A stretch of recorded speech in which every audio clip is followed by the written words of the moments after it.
even if we're talking about fashion, about plastic surgery, our culture got some kind of a distortion that the more artificial something is, the more we like it. I read this article that if it's not fake, it's not real, as if the fake thing became the good and real thing. A woman who had plastic surgery and it looks natural, that's not what she wanted. She wanted for people to see that she had plastic surgery and how much money she put into it and so on.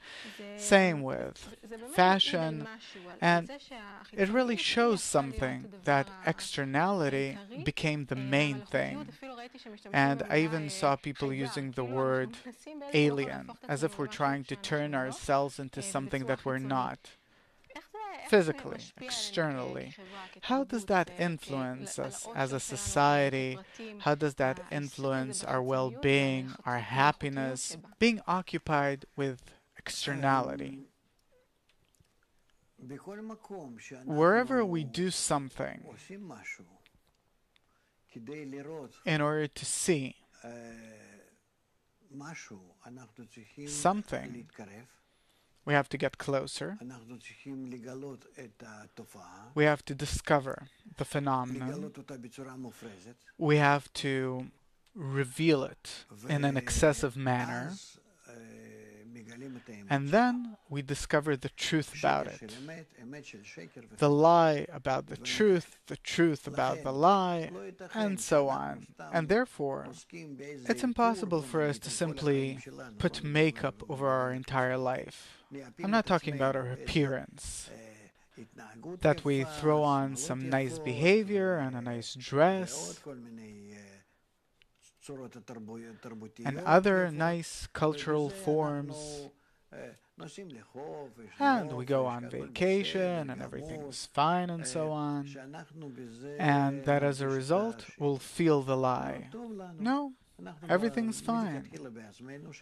To begin with, we ourselves are liars. To begin with, what's good for me, I say that that's good, and what's bad for me, I say it's a lie. I confuse truth and false with good and bad, with what makes me feel good or bad. And therefore, a person, he's constantly bribed. Suppose I eat something and I say, "Ah, that's really good." Then I'm told, "But you know how many bad ingredients there are in there?" It's good. It's hard for me to exchange the word good for something else. I need the recognition of evil, of that good, for it to become revealed to me, and then instead of good, I say about that food, suppose, that it's bad. And it takes time, like with smoking, like with different other habits of ours. To this day, we're still immersed in many of them. And therefore, it's all about how do we define what's truth, what's a lie, and what's bitter, and what's sweet. There is always a struggle between them. And here we have to work with public opinion.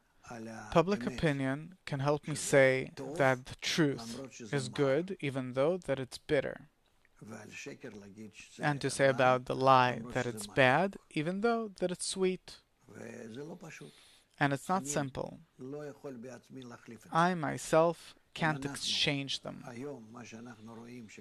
From what we see today, from the lie that's emerging in all realms of life, it won't help us change and invert into something good. That's impossible. Why? Because we can't be stronger than our own nature, which is the will to enjoy. And therefore, whatever I enjoy, I'll always say that that's the truth. And not only me, but everyone else too. All the people, including little children and the elderly. But what do I need then? I need a special kind of education. I need the revelation of truth in a way that I'll see that it's a lie, that I'll see that it's bitter, that what I call truth, it actually gives me problems and troubles. And this is something that we can unveil only with the help of education, only by gradually explaining to people and bring them to workshops for them to connect with each other and start revealing this to each other and so on. And this is the entire and complete system of education. This is the next phase of humanity, where humanity gets rid of the need to work in the masses. And instead of that, machines will do this work and will provide both food and clothing and all the other basic needs that we need, bit by bit. And especially humanity will become engaged with the next level of its existence, meaning how to bring itself to a level of bestowal, giving, connection, love. And this is how people will determine what the true, real truth is. Where even though that the truth is against our ego, it will be felt as something sweet. What does it symbolize that what's beautiful in our eyes today is what's artificial? Because we live in a society that supports it.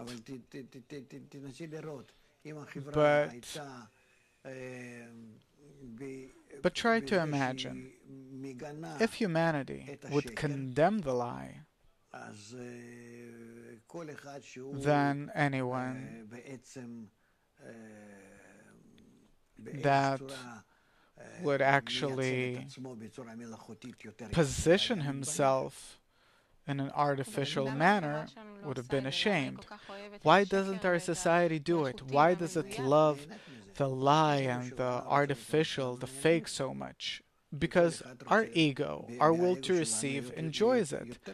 According to our ego, everyone wants to be more than others, to be more conspicuous than others, and therefore, when I go out, I have to dress up nicely for people to respect me. When I talk to someone, I have to know how to talk to that person for him to respect me, or at least that people won't beat me up or harm me in some way, and how to shift things from minus, from losses to plus to profits. And this is how I behave everywhere all the time. I want to get a profession, a position, not only because of the money, but for people to respect me, to feel secure, to be respected. And what's so bad about that? Not only what's so bad about it, also where is it headed? For example, in the past, a person used to go buy nice clothes, wear the cutting edge of fashion for people to respect him. Great, I go wherever I go, I buy different status symbols in order to be appreciated. And that's fine, I think that that's how it always was. But today, we went far beyond that. Today, it's not that I buy something to wear or a car to drive in. Today, I change my body to meet standards. For example, my son was involved in an accident. He was standing at the bus stop, and the bus ran over his foot, and the doctors, they managed to save two of his fingers, and they had to amputate the pinky. A year or two ago, I read this article that in the United States, there's a new trend where teenage girls pay money to amputate their pinky in order for the foot to fit into some new design shoe that doesn't have place for a fifth finger. And I'm asking myself, how crazy can things get? What's going on with us? Do these things have any limits? No. We see it that that's how it always was. That for the sake of beauty, meaning to look good in the eyes of others, to get more money, respect, power, a person invests everything he has, including his life. What do you mean? Obviously. All in all, what are we living for? In order to feel ourselves good at each given moment. What is good is determined by the environment. Besides nature, that this is how I was born and I'm drawn to different things naturally, the rest is determined by the environment. This is what our life is. So the question is, can we turn our life in a different direction? According to true discernments of what truth is. Where will we take these things from? Because everyone has a truth of their own, opinions of their own. But here, we need some kind of absolute discernment, something which is objective, something that does not depend on human nature, by which everyone are egoists and are turned in a different direction. Where will we discover this mutual discernment, which is mutual for all of us and that is above all of us, and for us to really be able to accept it as the, how to put this, something that could be a measurement for everyone? How can we do that? Comes the wisdom of Kabbalah and says, I can show everyone the measure, the standard, which is love. Love. We're bestowing to each other above one's own nature for the benefit of the other in accordance with what the other understands as what's good for him. That's called love. And if we'll do that towards each other, we reach the truth.